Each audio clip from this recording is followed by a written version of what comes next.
Good evening and welcome to the studio. I'm Zara Gannott, your host for this evening. Sorry. I don't know. I was about to say it always sounds like the introduction to a television programme. But in a way, it is an introduction to a television programme, so that's one good reason why it might sound like that. Anyway, I trust everybody is well this evening. I trust I'm well this evening. Actually, I'm not, but we'll maybe mention that a little bit later. And yes, I'm a little bit late. Well, later than I intended to be, because I intend to be about 7 o'clock UK time. But as I mentioned, I do like to eat before the stream. We were out this evening. I finished work. We went straight out to do some important stuff, and then got back, and then immediately had an evening meal, and I've immediately come in here and started streaming. I'm not doing the carving tonight. Well, that's maybe kind of obvious, apart from the title and the fact that this is not wood. That's wood. Well, the stuff that's behind this, but I'm not carving it. And the reason was two reasons really. One is I wanted to give my neck a rest because I've been carving for a bit. When you're carving, because I'm carving quite low down, I'm leaning over the top, which means I'm got my neck bent all the time, and it gets tired. It starts to ache quite a bit. The other one is there's the power carving does create a lot of dust, and I really should get the air extractor out when I do that, which I may well do. And I have started to get a little bit out of breath. You might perhaps hear it. But equally well, I could be developing an infection as well, because I've got a slightly dry throat, so I'll be drinking tea. And Lady Zara is slightly ill as well. She's been having a sore throat, so it is possible that there's that, but it is making me a little bit out of breath. So I am going, not doing stuff which creates lots and lots of dust. So that's sort of two things there. I suppose the other reason is that I'm a little bit late. I haven't had time to set up carving, even if I was going to do it, which takes me about 5 to 10 minutes to set up. So this takes about a few seconds. So we're doing this. Hope you don't mind. If you do, I'm sorry, but we're doing it anyway.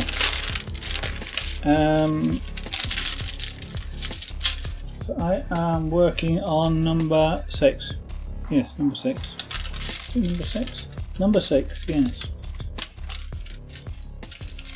So I'll bring that down there, and we'll start. Excuse me if I keep taking deep breaths. It's because I need to.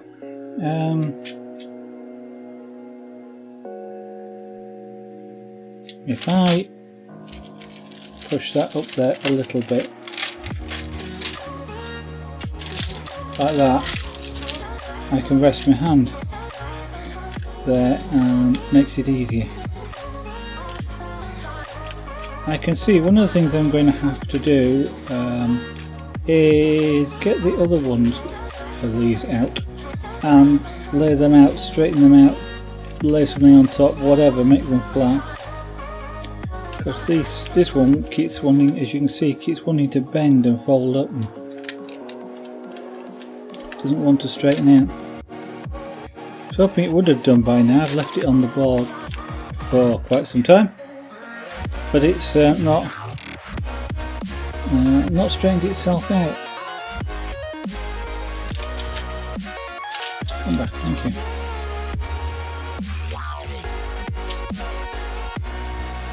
Yes, you can see what I'm doing. That's good. Completely new camera angle. Well, not completely new because I've used this one before. So the camera is back on the shaky desk. Only I'm not going to be making the desk shake because I'm not carving. Which does mean I've got to reset all the cameras when I start carving again. Don't know whether we'll do that tomorrow night. We'll say, see how my breathing gets.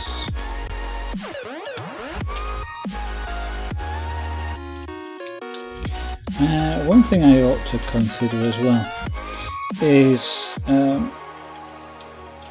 well, when I'm not streaming and I'm power carving, I use a mask. But what I actually use is a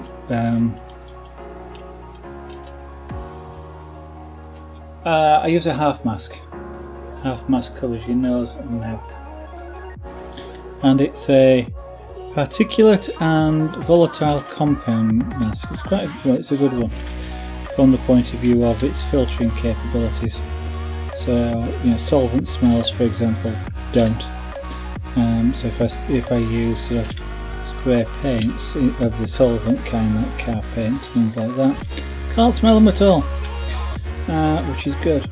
And fine particulates like dust also doesn't get through it. But neither does speech. So if I'm talking, you don't hear me very well or completely distorted with it. I do know I tried recording a bit once. Sounds really weird. All sorts of muffled and things, so I can't actually use that if I'm broadcasting. So I guess what I ought to perhaps consider is one of two things actually. One of them would be a lighter mask. Another thing with lighter masks is you can get them called dust masks, but to be effective they've got to fit really well around your nose and mouth, because if there's a gap, and lots of them have gaps, then effectively when you breathe in the air goes down the gap, not through the mask. Kind of defeats the object. See lots of people with that sort of thing, and oh, I'm wearing a mask. Yeah, so why are your glasses steaming up? Which is what happens with me, because the air comes out just above the nose around your eyes. In fact, when I'm wearing that sort of mask, and I have tried it in the past, as I breathe out it blows in my eyes, so I can't wear it for very long because my eyes get sore, which means the mask isn't very good. But I suppose the other thing I could consider, mind you, the particulate mask I've got is a disposable one, and it's probably expired by now. Masks do have dates on them, expiry dates. The reason they have expiry dates, two reasons they have expiry dates. One is because if it's like an organic solvent filter mask, then the activated carbon and the other stuff that's filtering has a shelf life, and those compounds are also affected by moisture, and so after a while they become ineffective for the purpose. Hence the, you know, once you've opened it, use by dates, they absorb water, that sort of thing. And the other one is that the just a straight particulate filter, you're breathing through it both ways, so there's all sorts of microbes and stuff in the air. It's a hot, damp environment. They love it. So you get all sorts of things that grow in them if they're not used for a while, and that's, you know, your expiry dates. So I do need to get some more, but the disposable ones, the good disposable ones, actually are reasonably cheap, especially compared to the ones with the disposable cartridges. But what I was thinking of was the other possible idea is to actually get, at some point, again, money, is a microphone which will actually go inside the mask. So it'll go just tucking down the side, and then I'd be able to talk, a bit like divers do when they have when they speak to you with a mask on. You know, on television programs, incorporate a microphone into the mask. I'd probably still sound weird because it's in a mask, but at least you'd be able to hear, and I'd be able to wear a mask.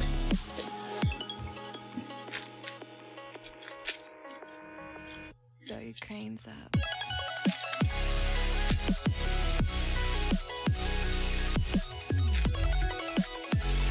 Safety is always a consideration, not worth unsafe practices just because of streaming.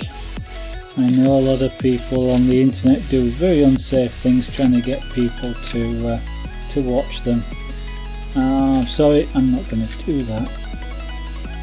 If something's unsafe, I won't do it. There's no point. Nice as you guys might be, you're not worth it. So everything, even like streaming without the mask when I'm doing the power carving, is a risk assessment. And the level of dust was not significant compared to what I do sometimes, especially when I use the more aggressive bits. And I can tell from the cleanup afterwards that there's not a lot of dust. So the risk assessment is that it is a reasonably low level risk, and I am okay for me to do that. See, I always think about risk, and like when you're carving and sharp blades, risk, think about the risk. If I do that, am I going to cut myself?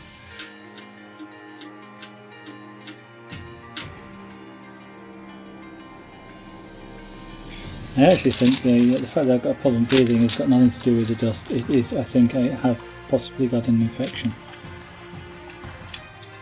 which is affecting my upper respiratory area. Actually, what I'm hoping is it's not pneumonia. I do, or have in the past, on quite a few occasions, got pneumonia. Usually just before Christmas, so if I've got it again, it at least is after Christmas this time. It has been bad enough in the past, twice in the past, for me to be in hospital, so I'm hoping it isn't that. Because usually, if it's like a cold or something, I don't have a problem breathing. Like I don't have a significant problem now, but I am like if you ever feel like you want to cough slightly, or just a little bit out of breath. It's that sort of feeling.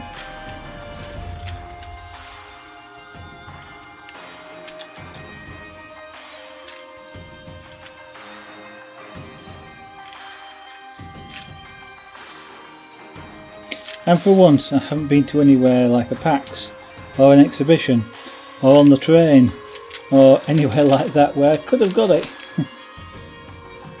So I'm going to blame Lady Zara.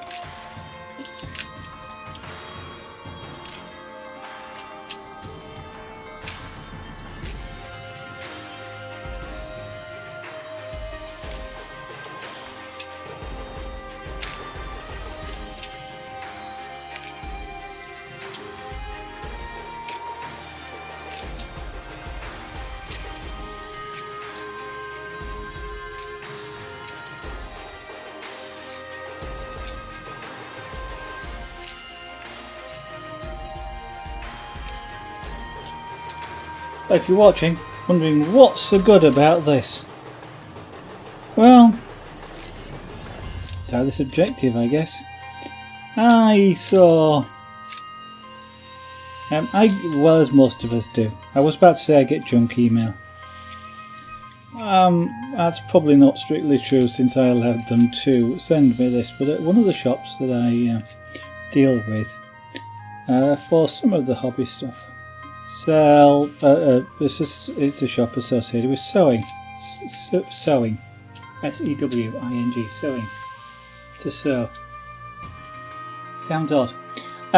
It's right, but it sounds odd. And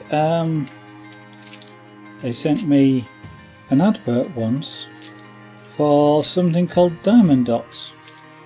Looks the same, but I've only looked at the advert and the online stuff.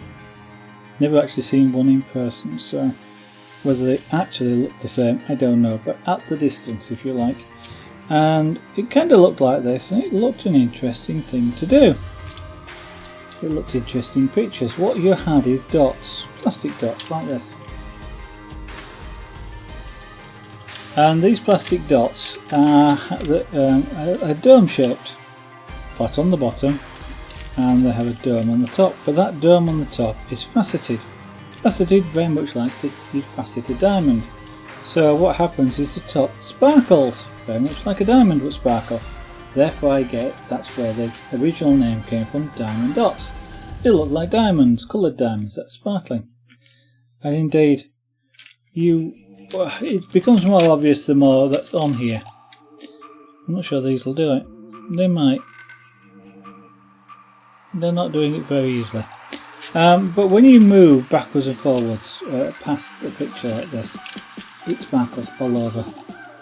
And quite pretty really. But it looks sort of an interesting sort of something to do. I've always been interested in pixel art of any kind. This is a pixel art. So I mean pixel art is, cross stitch for example is pixel art. Needlepoint. You can even do pixel art in things like knitting and stuff like that. But as well as pixel art using application, painting application of some kind, extreme magnification, that sort of thing. So I've always been interested in pixel art. It goes back 30 odd years to when I was interested in satellite receiving weather satellites. They used to send down pictures pixel at a time with a sound, using a sound, so the frequency of the sound represented how bright the pixel was. And so I suppose since it was analog, not strictly speaking pixels, but near enough. And so you would because on a computer you have to convert it to pixels anyway. So that I'd be fascinated by watching a weather satellite picture build up dot by dot by dot, row by row by row, and I've been fascinated with pixel art ever since. This is a kind of pixel art, and it looked nice and relaxing to do. There's nothing particularly complicated about picking up a dot and putting it down on the canvas. That's an interesting thing to do. Well, I went to the website of the shop, looked at the prices and thought, might be an interesting thing to do, but I'm not going to do it. A kit, let's say something of this size, was about 25 UK pounds. And I thought, no, I'm not that interested. Not at that price. It might be worth it. I don't know. I've never bought one. No idea. But I'd spent some time watching things like YouTube videos of it, just to get a bit more of an idea about what it was. And so I thought, well, okay, this shop selling them at that price.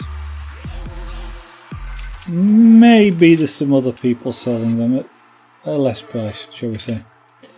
Maybe at a discount.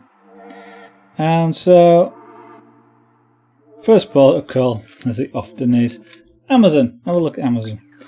Looks on Amazon. No, they're about the same price on Amazon. But of course, Amazon want to sell you things. And so what they do is they bring up, have you also looked at? And similar sort of things. And what they looked at, what they sort of suggested were, shall we say, what are probably clones, these things. So these kits. And they look similar. That's all I can say, because I've never seen a true Diamond Dots kit. They look similar, and they were cheaper, like UK pounds, £1.50, £2, that sort of thing. And well, that's a bit more reasonable to at least try, even if I don't like the imitation. Even if the imitation is no good, it might at least give me an idea as to whether I like the things enough to try a real, genuine kit. And so I was looking through and there's some nice pictures there. You've got to be careful when you look at the pictures, by the way, of these things on places like Amazon, because a lot of the sellers are disingenuous. That's a big word. But what I mean is they'll go like the kit for this, for example.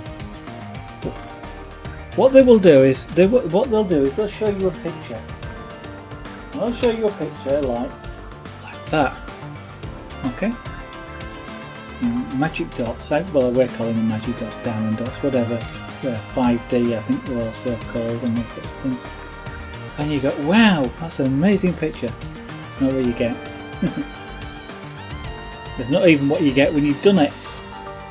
You get something like this, which, okay, you got a nice high resolution background. I know this is blurred because of the way they've taken the picture, but usually you get a pretty background, and then there's a bit somewhere in the middle that you fill in with the dots, which are pixelated, a bit like a pixelated image. You might find that on posters, or if you blow up a photograph too much, you get this pixelated sort of thing.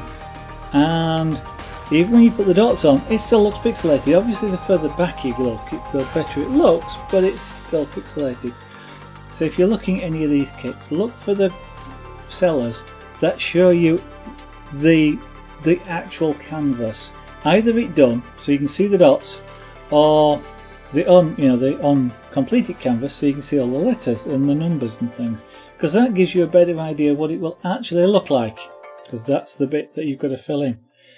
The high resolution pictures, nah, that's what they used originally before they pixelated it to get this. So don't get caught out thinking, oh, you're going to get this super high res looking thing. No, you're not. You're going to get one of these.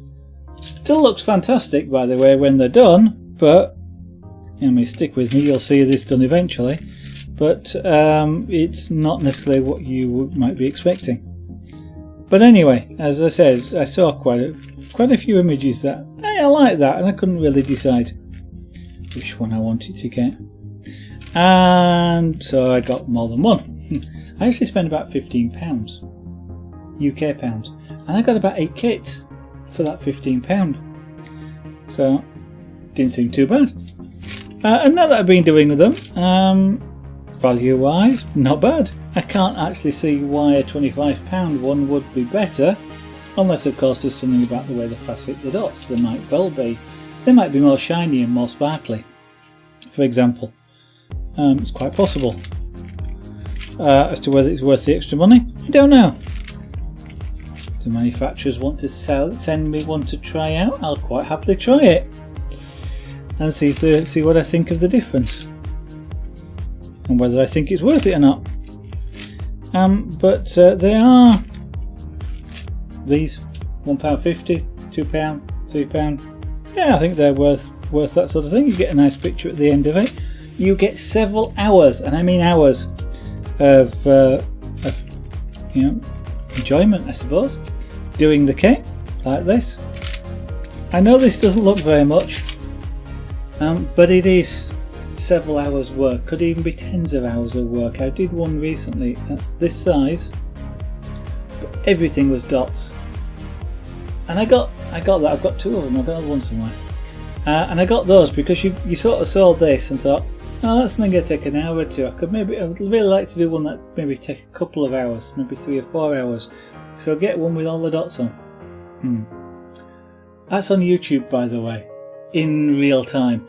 I think there's about 20 episodes. Each one's about 2 hours long. It took about 40 hours. Or even more. I don't actually know. I haven't looked at it. But if you look on YouTube and you look for the magic dots, it'll be on there somewhere. I'll say how many episodes it is. It took a long, long time. I would completely, seriously underestimate it. We've done about 5 hours on this. Yeah, about 5 hours on this so far, and I'm still just doing the first pink. So you get plenty of time for your money to do this sort of stuff. £1. I don't know if this is £1, but even if it's £3, 5 hours for £3, it's better than many computer games for a start. But this is going to be I don't know, 20 hours. £3 for 20 hours, fantastic value I think in terms of value for money spent, or sort of entertainment for hours spent. And of course this is one thing you could do with friends and family members, you know, doing this. It's, you know, as many people can get, and you might get in each other's way a bit, but you know, it's part of the fun sometimes. And whilst you only get sort of one of these sticky pens, it's not actually sticky, it's not actually a pen either, but you know what I mean, one of these pickers, you only get one with each kit. You get one with each kit. So if you've got 2 or 3 kits, you collect these, and then you know, you can you know, get around a table or something like that, and each have a pen and have a go. You can spend the time talking. I'm doing here now, talking, chatting, whatever, and have a good time. And at the end of it, you get a picture to show, and it's sort of, you know, a not very serious sort of, well, seriously not the serious. You know what I mean? It's, you can have fun. I won't say there's no skill involved. There is skill involved because you've got to put them down in the right place. You've got to put them on reasonably accurately, otherwise, you know, they don't get as good a picture out of it. But it's not the end of the world if it's slightly off and things like that. I wouldn't necessarily want to have a few pints to do it. Maybe a glass of wine, perhaps. Not that I drink wine much, or even drink beer that much, but a glass of wine, a glass of beer. Whilst you spend a couple of hours doing this, it wouldn't be bad. Although, having talked at the start of this stream about why I'm not doing some carving tonight, partly because of you know, neck ache, I would say doing this with, I'm working on an easel here.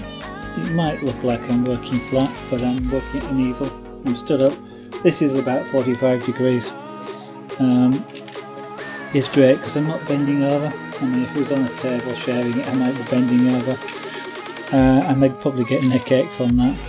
But there again, if I was sharing it with sort of family members, I wouldn't be doing necessarily working as fast. I'd be sitting up and sitting back and taking a drink, that sort of thing. So it might not actually be even that bad. But there again, I'm an old man. You young'uns, you won't have that problem for a while. You will have that problem, just not for a while.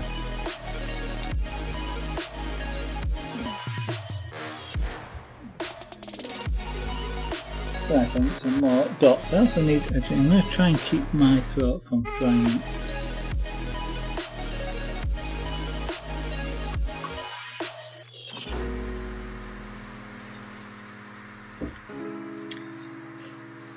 So all in all, I'm kind of enjoying it. Doing, I mean, I guess I have to be enjoying it, otherwise I wouldn't keep doing it, would I? But you know what I mean.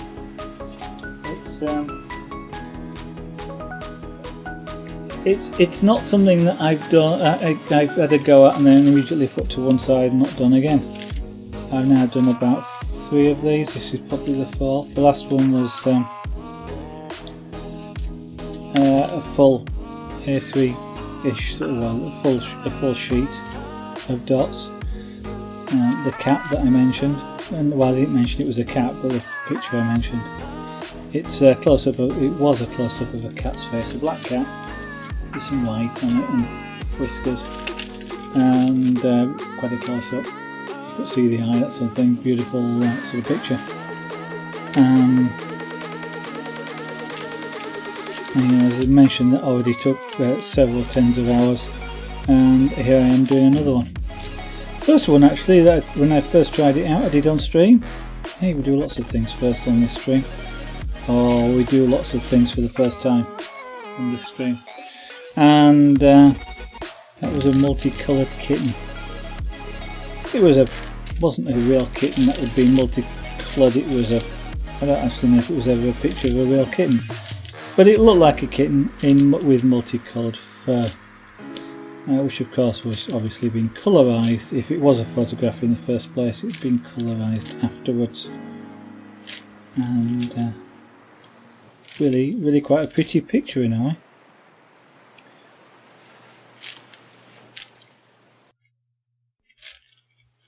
Can't remember what the others have been after that, but I've done 2 or 3 more. I've got 2 or 3 more kits left.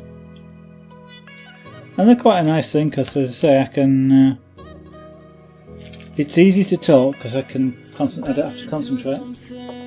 It's not like carving where, you know, if you're not concentrating you can dig the chisel in, you can dig the chisel into yourself. You can do all sorts of not very good things for the work, same with a lot of the other stuff like the pyrography. You know, if you're not watching, you burn something, or you make something too dark, or go over somewhere you weren't meant to. And so with all of those, not only is the skill of the artwork itself, there's interleaving that with chat. And quite often when I'm doing that sort of thing, I also kind of get lost in what I'm doing. I don't know if you've ever experienced that phenomenon, but it's kind of like you're just concentrating so much on what you're doing that the outside world just gradually disappears. Indeed, you can suddenly sort of, I'll say wake up, but become aware of the outside world, realise at that point you've not been aware of it for a long time, and you find a couple of hours have passed. I'm not quite that bad on stream, but I do often sort of just fall silent because I'm just lost in what I'm doing, concentrating on what it was and thinking, you know, looking at what I'm doing, etc. At least with this, I don't need that level of concentration. Worst case is I stick a dot in the wrong place. I can leave them off. I've got a sharp knife down here, scalpel actually, and I can use that to leave them off. Pair of tweezers. Pliers are no good, the two don't grasp close enough, but a good pair of tweezers is useful. And as I say, a sharp knife can sometimes help you lever the dot off if it's in the wrong place, although the sharp knife tends to stick, which makes it a bit awkward. And then the dot, which has got a bit of sticky on it because you stuck it down, sticks to your knife, and you have a little bit of fun then trying to get rid of it from where it was. But anyway,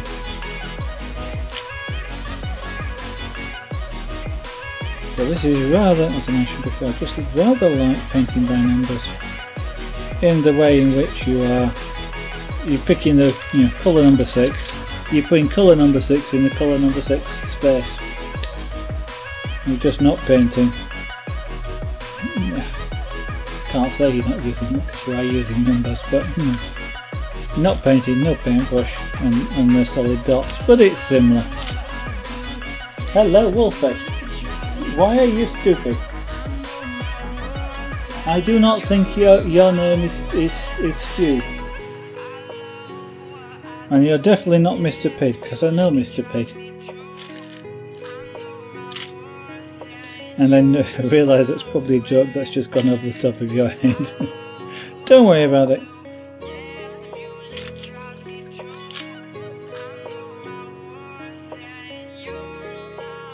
That's something that comes from a long time ago when I often was on airbrush forums. I don't actually frequent forums very often these days, but a long time ago we used to be on there a lot, and there was somebody who had whose name was Stuart, but always used to sign his things, and his avatar name was Mr. Pig, and I could not understand this. Couldn't work it out.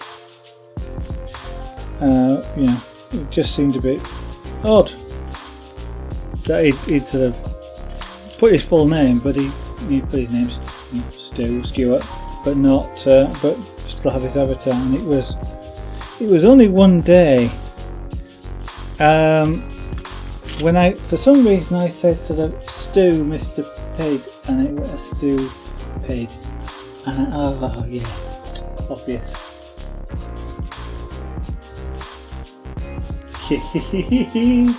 I was just saying how you can get lost in doing something, like when I'm carving, I can get lost in what I'm doing, and you just tune out the outside world, and when you sort of come to, you realise that an hour's gone, or 2 hours have gone quite easily. It just disappears. So yeah, don't.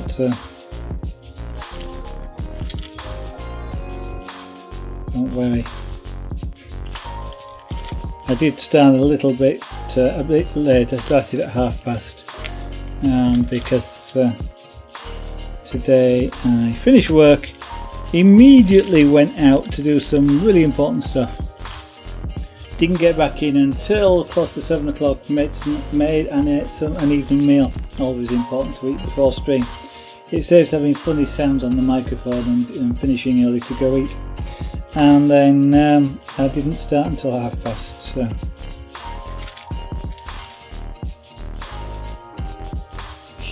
You're here now. That's not a problem.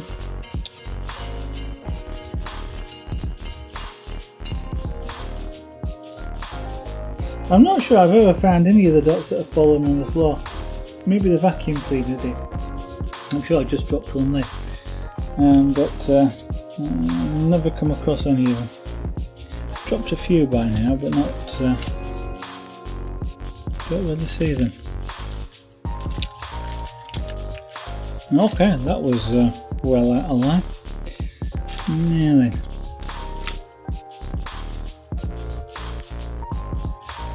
So as you see, Wolfie, we're doing this as I warned, but as I said at the start of the stream, was sort of 3 different reasons for me doing this tonight. The first one was, as I mentioned, it's giving my neck a rest because I'm stood up and this is on an easel, as you know. Because I think you were on the stream when I discovered using an easel made this so much easier and stopped my neck aching, which is what it was doing before when I was doing this flat on the desk. The other reason is, well, you may or may not be able to tell, but I am slightly out of breath. I've got a little bit of a difficulty in breathing, and whilst I don't think it is due to the dust that was in the air, the small amount of dust that was in the air could have an effect, so I'm giving my respiratory system a rest from that. But what I think is actually happening is I think I'm getting an infection, and so I think that's what's causing this. And I didn't want, if I am getting an infection like a cold, I don't want the dust to make the breathing any harder. As I was saying, I also don't want to end up in hospital because I have a tendency to get pneumonia as well.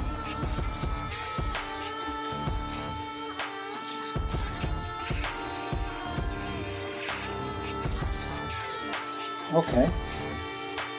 Well, at the moment it looks like a hidden line box. A box made out of hidden lines. So I liked the one yesterday better. It is a box. Your table is a box. Okay. Not very interesting.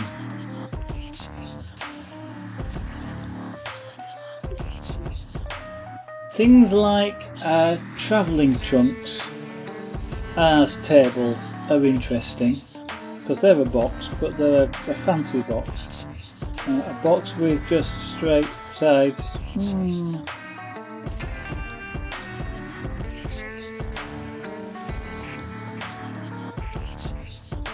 Now if you're going to carve them, paint something on them, make them out of stainless steel and scuff them, with a abrasive wheel, so you get lovely refractive patterns. Because what happens, you get a piece of scrap stainless steel, or actually anything bright rust.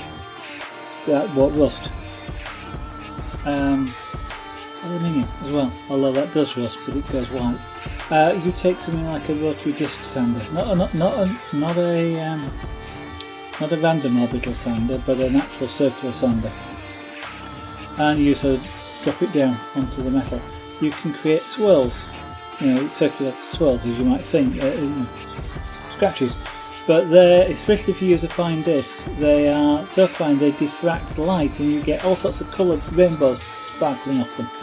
You're going to put lots down, either overlap them or put them in regular pans. Swing to play. and there's no measurements on that picture, so it could be that size, or it could be that size. And if I got my perspective right, they look about the same. But of course, that's the TARDIS, isn't it? It's that size, that close. Maybe that's what it is. It's a TARDIS in disguise.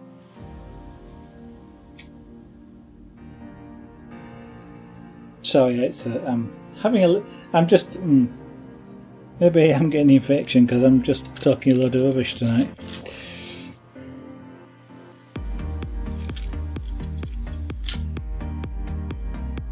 Or just having a little bit of fun. At the moment, the drawing doesn't say a great deal, I'm afraid. But if that's the drawing for the measurements from the one that you showed me yesterday, then fantastic.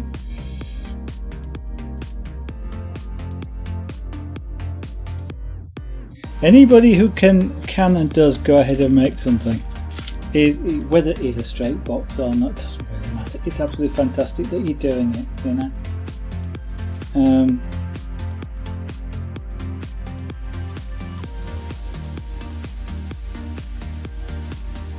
just thinking that a few years ago now, but I made a cabinet for 12-inch vinyl records and tapes and CDs. It kind of looks like a square box with a lid, a lift-up lid. It still looks like a square box, a bit like that picture. So I've got no room to talk. It's an entirely new design. Okay.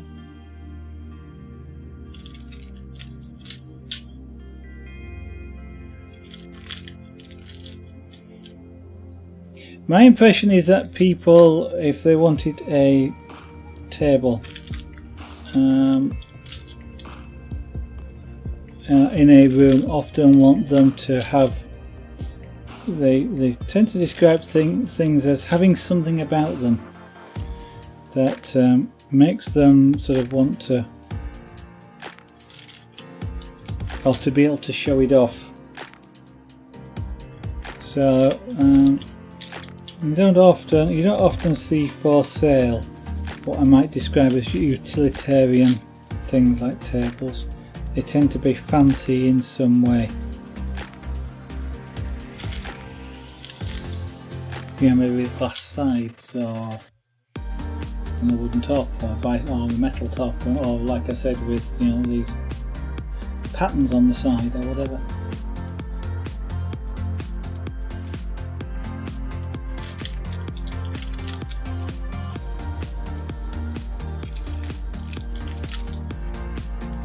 I've seen that effect that I was trying to think where I'd seen that effect I was just describing then with the circular sander, and where I've seen it is I've seen it airbrushed with transparent paint on top, so that all the grooves underneath reflect all the light back through the paint, and it looked absolutely fantastic, because the bloke had actually painted over the top an American bald eagle as well on top of it, and the thing just sparkled and jumped out at you and just was an absolutely fantastic image.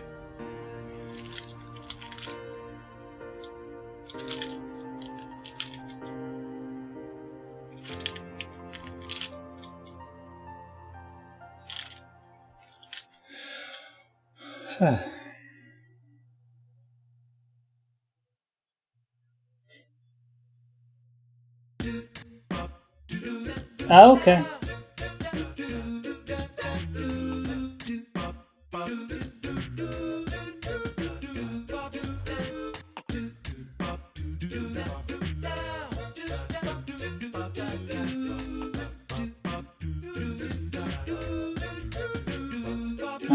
A novel of a pill-shaped top, a lozenge-shaped top.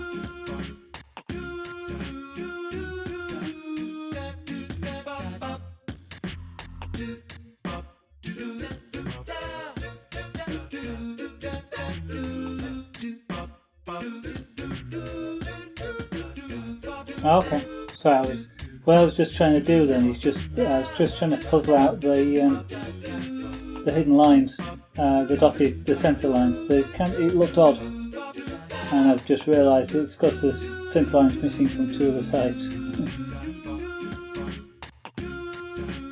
Circular hole. Is it a circular hole in the middle, or is that going to be the support point? Or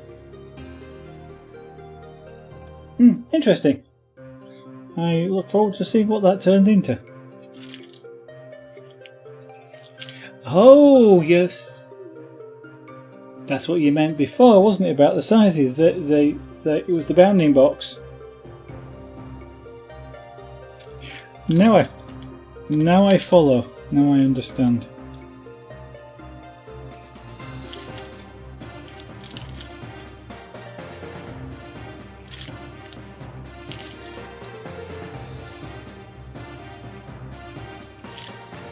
I get there in the end sometimes.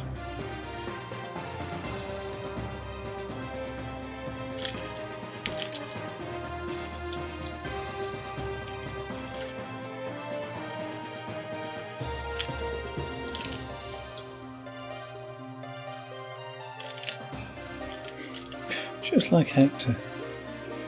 It was an old children's cartoon in the UK.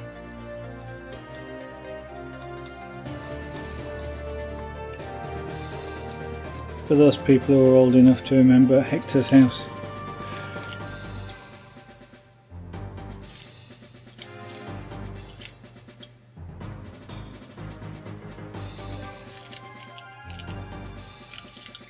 I think he was a silly old fool, I think he described himself as. Yeah then, have I got any more number 60s around here that I can see?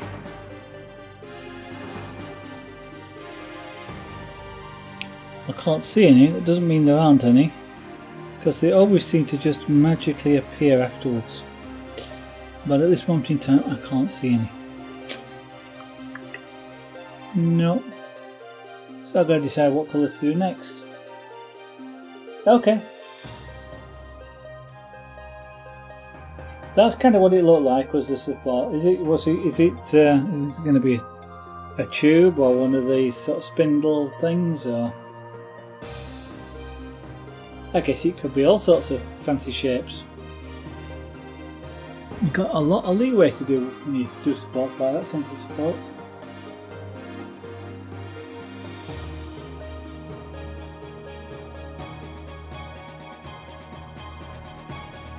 I'll have to wait. You're going to keep an idiot in suspense. Yes, okay. I'm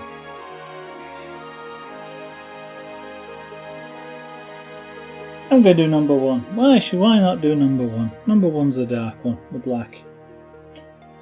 Doesn't really make any difference what colour I do, really, I suppose. I shall just throw these dots away. I'm not going to bother trying to put them back into the bag.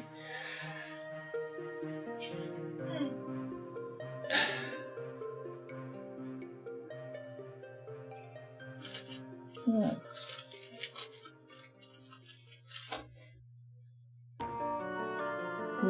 I really must do some more work on this 3D printer. Actually, I was also thinking the other night, I really must do some more work on the tank. Got a model leopard tank. Really should do some more work on and see if I can finish that this year. It would be really nice to have that complete. To remote control, Leopard A6 main battle tank. I've got the turret to do, and that will take some time because it also wants painting. The turret also wants painting. I'm painting it as I go along.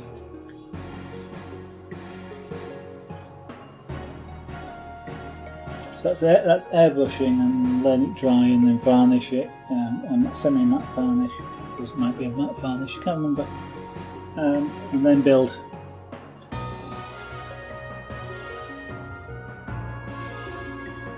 And as I've got the kit,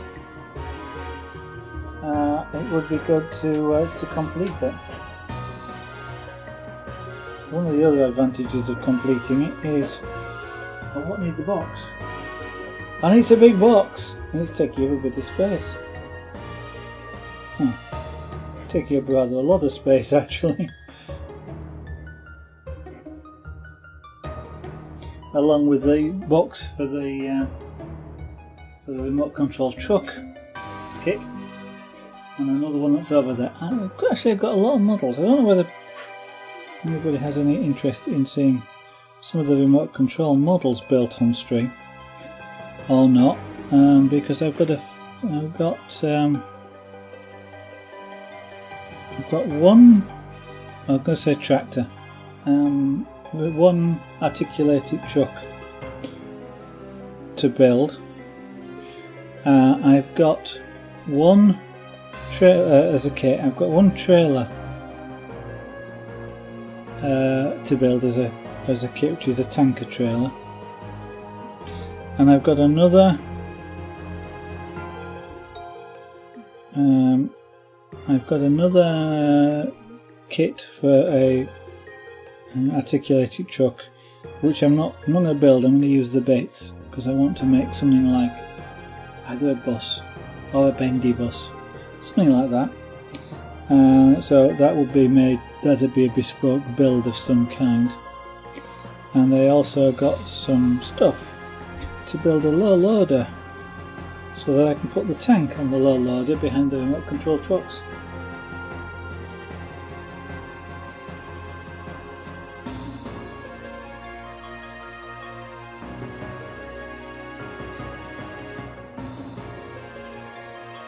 Interesting.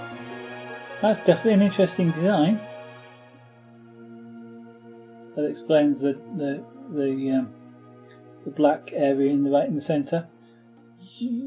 I have a feeling you might need to have something to tie those legs together, just so that you don't overstress the welds on the centre of it. I don't know how big this is. If people put something heavy on top of the table.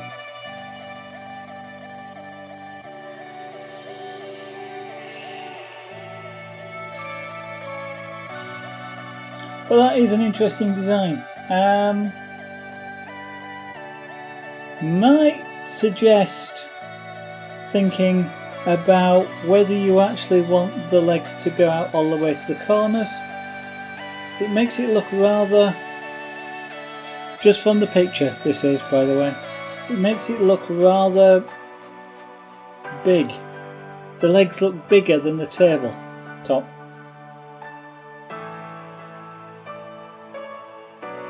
Okay, there's something joining them together at the top. Okay. Well, you probably know the thing better.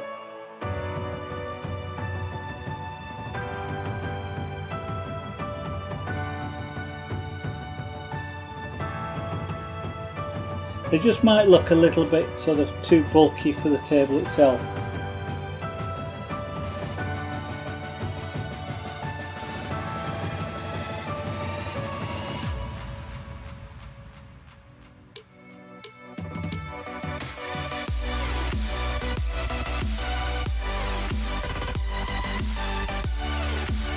I don't know how high the table is. If it was going to be like a coffee table, for example, which obviously is quite low,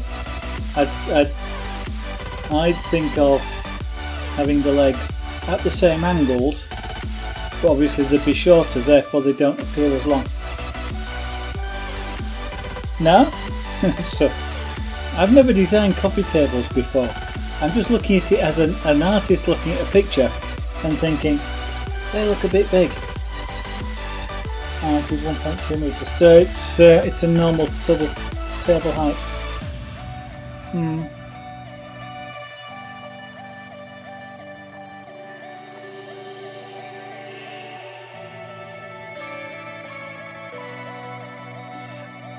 I suggest you have a think about the legs. The legs might overshadow the whole thing.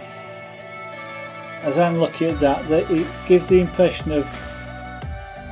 It gives the impression that the tabletop is quite small You know, if you're talking about 1.2 meters high, then you're probably talking what, about 800 deep, about 2 meters long. It kind of looks like it's sort of about a meter long and about you know, a couple of hundred centimeters deep.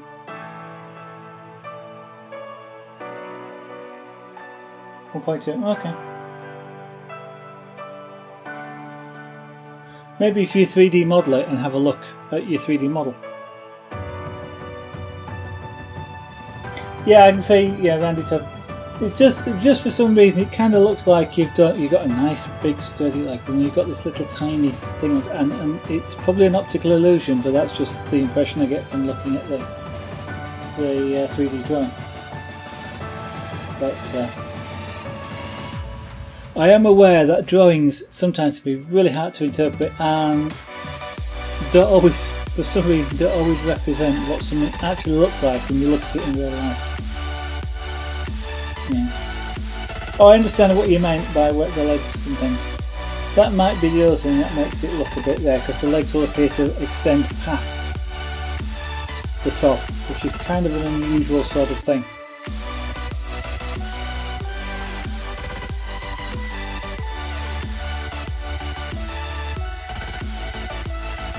But there again, that's one of the things about designers. They do the unusual things and they create these cult objects that everybody wants, and nobody can understand why they thought it looked good, but they do. So, you know, don't take any notice of me, basically.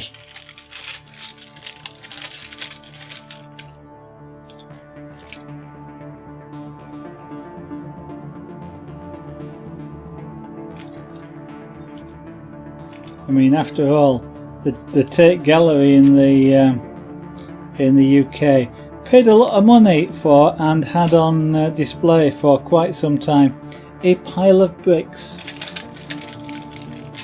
And I am not joking, it was normal household building bricks created in a pile by a famous artist, and I think they paid hundreds of thousands of pounds for this.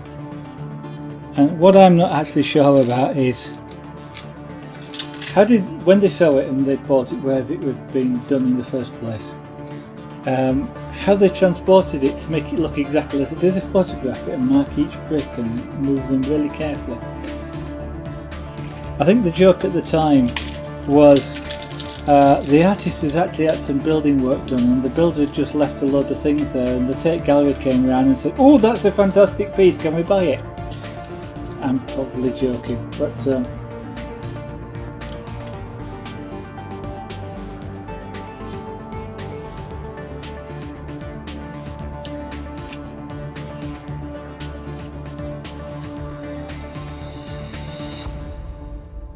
middle of the table is the same height as the outer tip of the leg.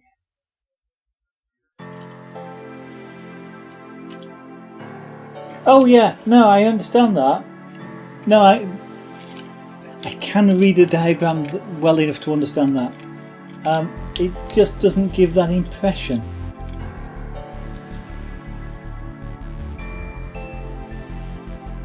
Don't know why, as I'm looking at it. I know that top, the bounding box for the top is exactly the same size as the bounding box for the feet, but it just looks smaller. Optical illusion, perhaps.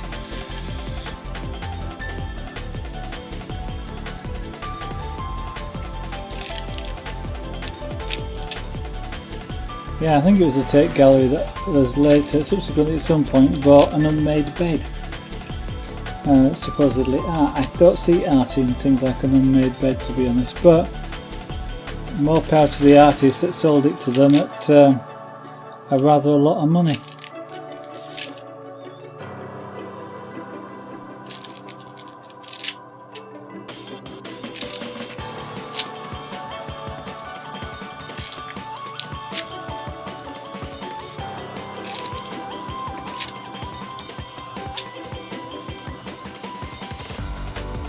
It's probably just me. I'm not into abstract type art like that. I personally, and it is a personal opinion, don't see what art there is in things like that.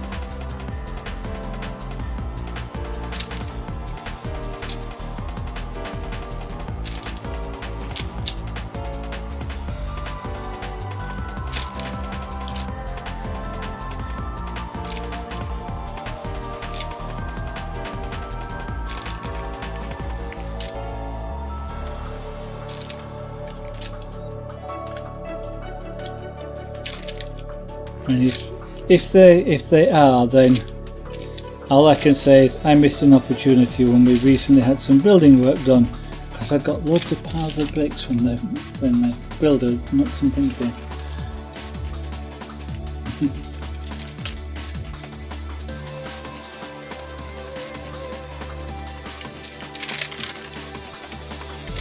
Sometimes I think art is in the name of the artist more than what they actually do. So when you get an artist that is famous, anything that they do is famous and therefore commands a lot of money because of who it was that did it, rather than the piece inherently by itself.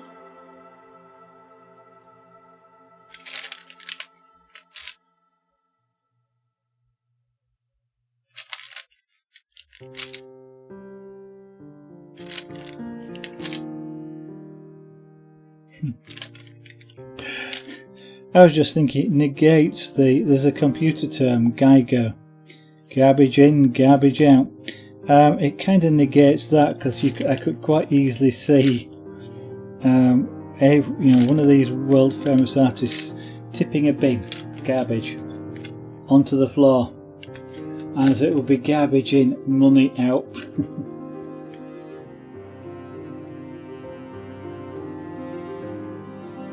Yeah, it could well be, but you know, it's not the sort of I don't ever think the artists are about to tell you that, and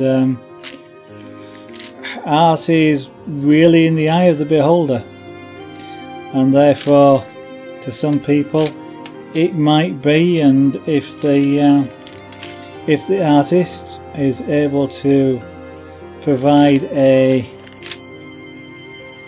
convincing explanation of the art, who's to say it's not? But I know what you mean.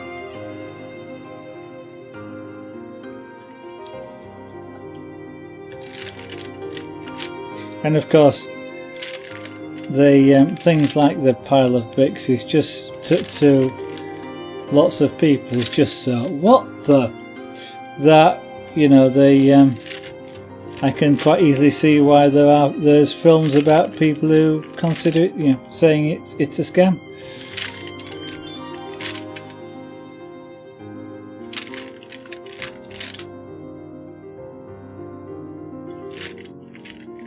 And I'm sure there are actually some artists that have taken that view of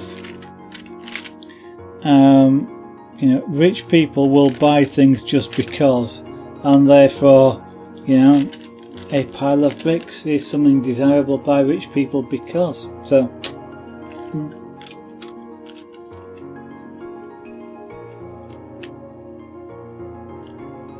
yeah.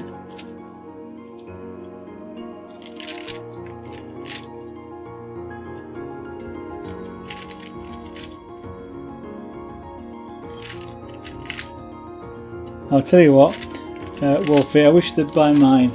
Yeah,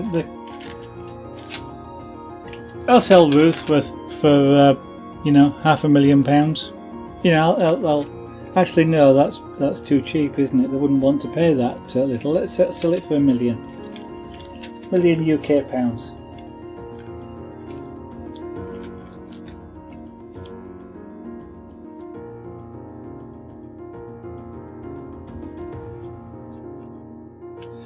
Donations. Donations. Could be. I don't actually know. I don't know tax law that well, certainly I don't know about UK tax law that well, as to whether the value of the art is you're taxed on or get tax relief on donations. But yes, there's all sorts of things like that go on.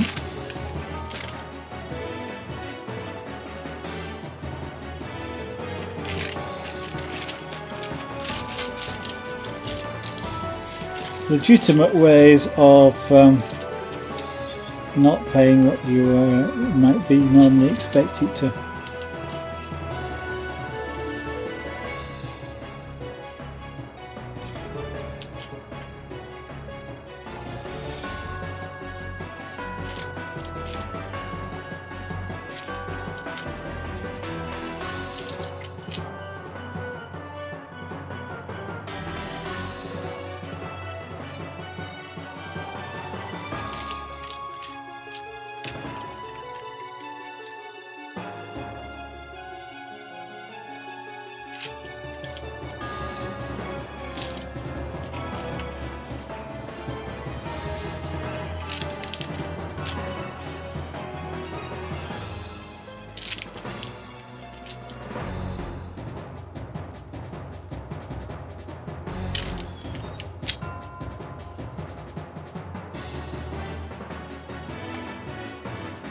And your normal people can also do things like which are tax efficient.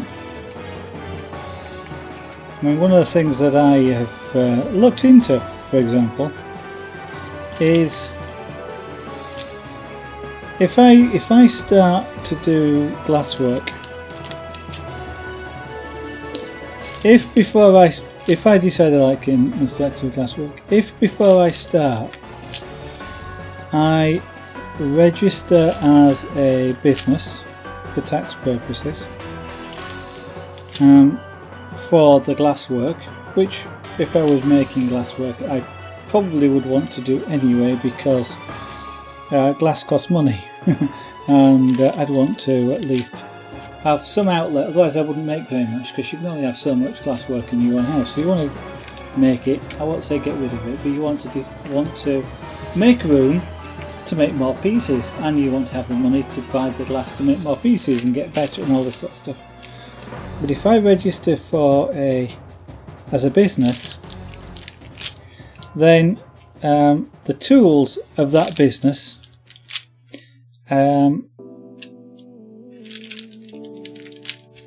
you don't, or the tools of the business you don't pay in the UK, you don't pay value-added tax on, which means that I immediately get something like about 20% off the purchase price of things, which is a significant amount of money. Not only that, the money that I have spent in buying those tools is the operating expense of the business, and that's tax deductible as well. So when you make a profit, you subtract, if you like, the cost of buying the tools from the profit, reducing your profit level, therefore reducing the amount of tax that you pay, income tax that is. So yeah, but not only that, it applies to me, not the business. So if I have another job doing something, I pay less tax on that as well.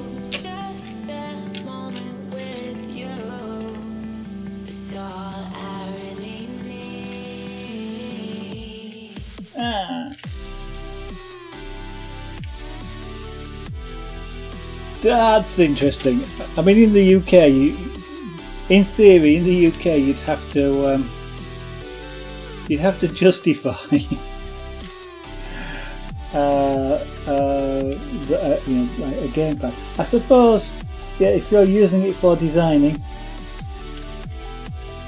then in theory, yes, it applies totally. In the UK though, it would have to be used totally for designing and not for any other purpose, so you couldn't use it to play games,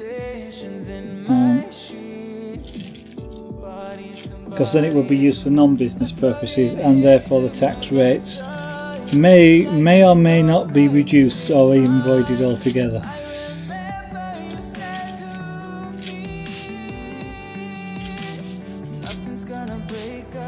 But yeah.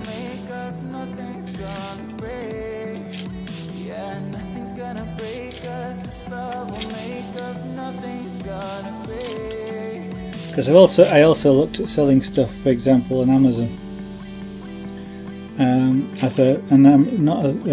So Amazon do the selling, and to do that, which I'm quite able to do, but I just have to register as a business before Amazon will do that for me. So the stuff I sell on Etsy, I could sell on Amazon, but I don't have to register as a business on Etsy, but I do on Amazon. And at the moment, there's not enough revenue. There's not enough revenue to warrant all the issues that would arise from registering as a business.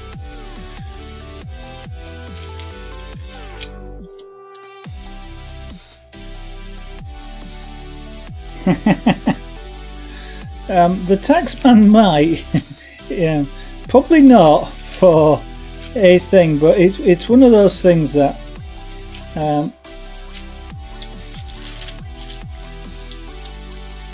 it doesn't get checked. They effectively take your word for it. Same in the UK to some extent. Unless they have a reason to investigate, then they will look at that and go, this is another thing why it's not accurate. And then they go, well, that's not accurate, what else isn't accurate? And they dig further.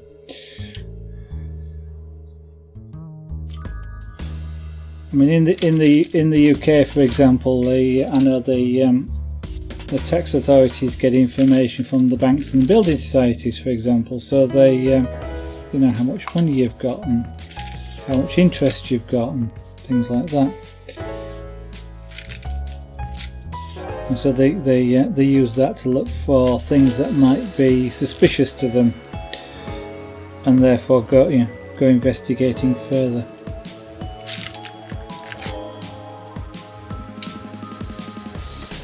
I know this from experience because a long time ago, when I first started working, and the taxman wrote to me and said, "You owe us some tax on this account." And I went, "What account?" And it was an account, a savings account that my grandparents had started in my name and were putting money into it. I knew nothing about it at all, and it was paid.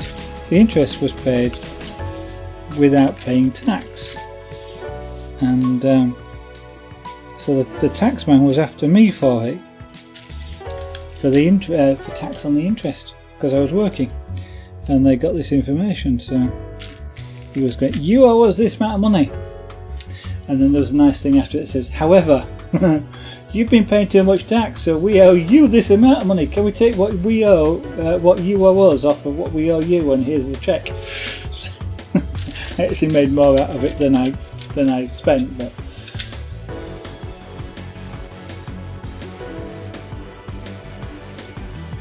sometimes you eat tax free. That again has to be a business expense.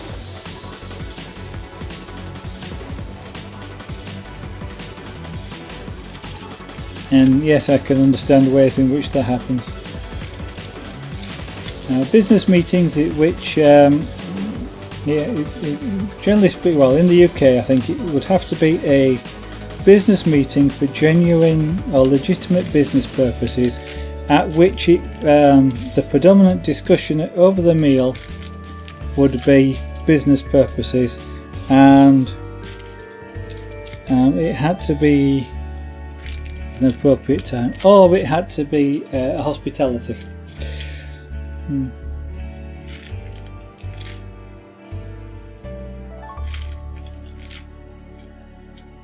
So it was kind of like a gift, because corporate gifts are tax deductible.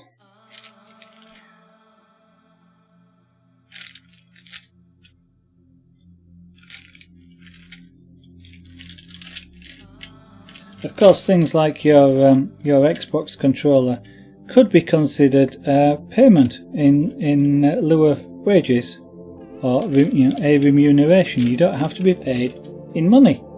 You can be paid in goods or services to an equivalent value, which would also make it tax deductible, because wages, off the top of my head, are tax deductible. Because it's the employee that pays the tax.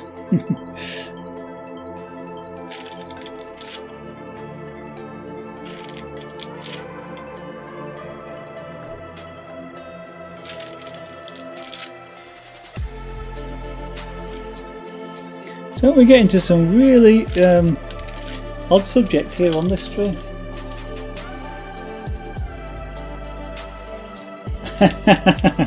Yeah, that doesn't usually, that kind of wouldn't necessarily wash in the UK.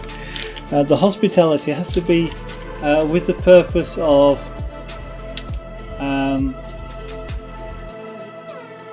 improving relationships with a prospective customer, and family doesn't usually apply. But of course, you're in the Netherlands, and of course all sorts of rules over there are more than possible completely different to the UK.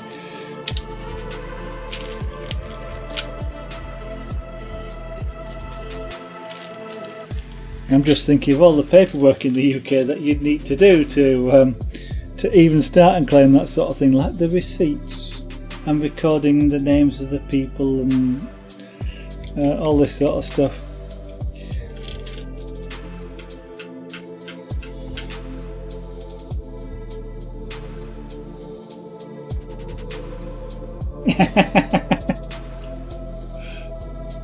Okay, alright.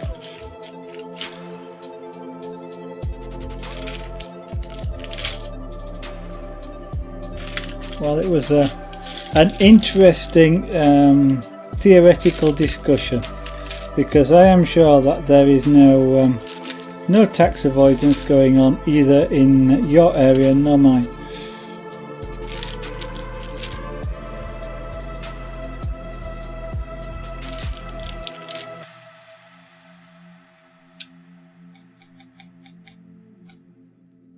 Just in case anybody from the various tax offices are watching, which is quite possible, because as is perhaps not very well known, tax people are people.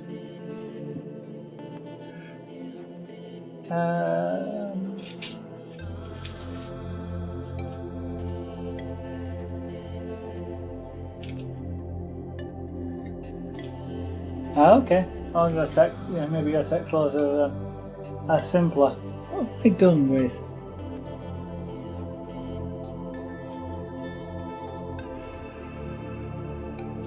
They're there, hidden behind Ruth.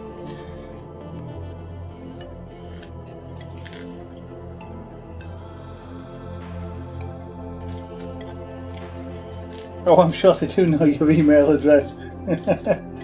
As I say, I think they probably know more about you than you do.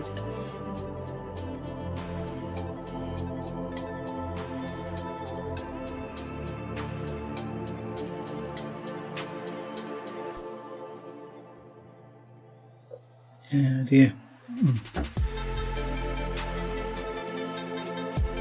You probably know your email address, your actual address, your telephone number and your shoe size.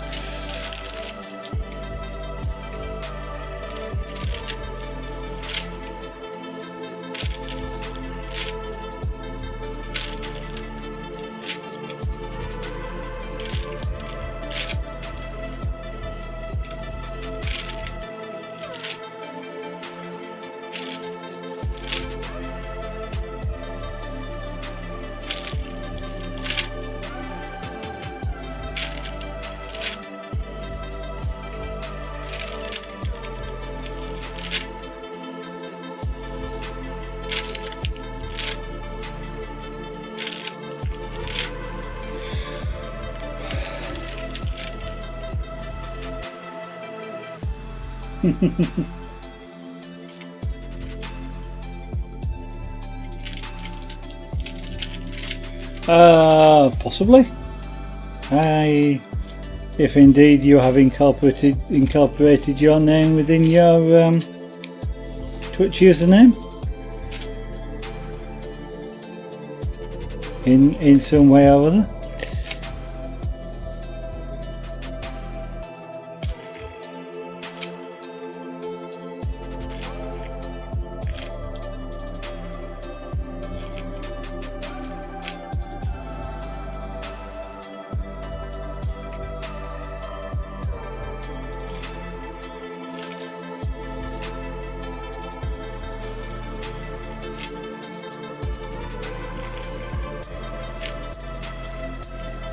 My username has no bearing at all on mine, although it does provide some methods of relating or avenues for investigation.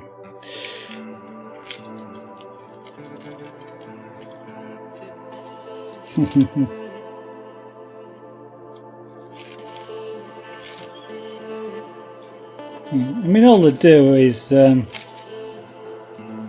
if necessary, they just ask Twitch who you are, legally.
I'm going to finish this little block of black because time has passed really quickly and I've just seen what it is, and it is about time that we finished for the evening. So time has passed really quickly tonight, and I don't think that's got anything to do with the fact that I started half an hour late. I think it's got more to do with interesting conversations and the fact that progress goes a lot faster on something like this than on carving, and I've not got a stiff neck, which always seems to make time pass rather slowly.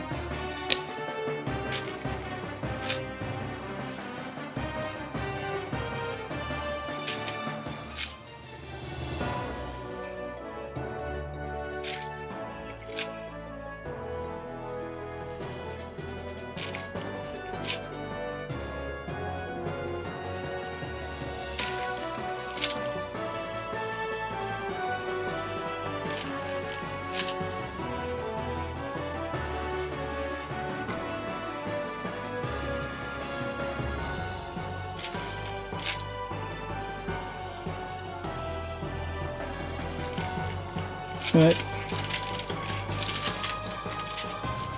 so let me just stick that back up there. The point about that is the plastic, if you don't know why it's there, is it's protecting the sticky, which is actually on the picture itself, not on the dots, and it stops it being contaminated with dust and hair and things like that, which would stop it being sticky and then the dots that fall off. So excuse me, we are unfortunately, I guess, done for this evening, and I'm quite pleased with the pocket. I am still really surprised at just how long these things take to do. They look as though they ought to be done in 10-20 minutes, and it's 10-20 hours. to do these sorts of things, but it's coming along quite nicely. You can see, when I look here, I don't see what you see. You can see the picture. I don't see it here. Is there something about the camera? I'm the same distance away as the camera, and yet the camera sees a completely different thing to me. If I look at the image that's coming out to you guys, I can quite clearly see it's an elephant and the baby elephant, the calf at the bottom. Here it's not the same. It's 10 feet out, as I call it, which is what most of my art is. It looks better from 10 feet away. And that's what the camera's doing. As I know I've mentioned it before with some other things. The camera's the same view as if I go stand at the other side of the room and look at this. Which is why you often see me when I'm doing things looking over there, which is where the monitors are. I've got two monitors. One showing what this camera here sees, and one seeing the output. So one's larger than the other. And it gives me a completely different perspective on the piece. You started late. I did start late. You joined late. So if you joined earlier, then we'd have been even earlier and we'd have been going on for longer. And therefore it wouldn't be quite as late as it is. I will probably do some more on this tomorrow because I'm hoping I don't have an infection, but if it's anything like this, I am out of breath. I don't want to be getting the dust around, and even just straight carving does create a little bit of dust. And if I have got a sort of a minor respiratory sort of infection, I don't want to make it worse by the dust. So we will probably continue with this tomorrow. See how I feel. However, so if you really want to know just before I start streaming, keep an eye out on Twitter. Or if I know for definite one way or the other, I might tweet a bit earlier. We shall see. I might just tweet to say how I'm doing in the morning anyway, because there's always a possibility if I'm flat out that I might not stream. So keep an eye out on Twitter. Those of you that don't follow me, @ZaragonArt on Twitter, of course, twitter.com/ZaragonArt, and you'll get to find out. Of course, if you follow me here on Twitch, you'll get notified when I go live as well. That's one of those three buttons up there. And if you care to support the channel or consider supporting the channel, that would be absolutely fantastic. All those three buttons at the top support the channel, whether you're following me or even if you want to do more direct support, which is the bits or the subscriptions, all of which come and go towards buying, even if it is another one of these kits or wood, pyrography bits, electronics for the cameras, these sorts of things. So if you'd like, hopefully, to see me tomorrow night, which is when I will hopefully be broadcasting, because I broadcast approximately 7 nights a week when I can. It will start as soon after 7 PM UK time as I can manage, subject to me having something to eat first. And then we'll go on to approximately 9 PM, which is what we are now. And in case you don't know, 7 PM UK time, we're on GMT at the moment, which is the same as UTC, and you can do the maths into your own time zone, or ask Google. I'm sure it will quite happily tell you what 7 PM translated into your local time zone is. So with that, thank you all for watching. Hope I'll see you on the next stream. Bye for now.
Yo, what's going on?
Yo, what's going on?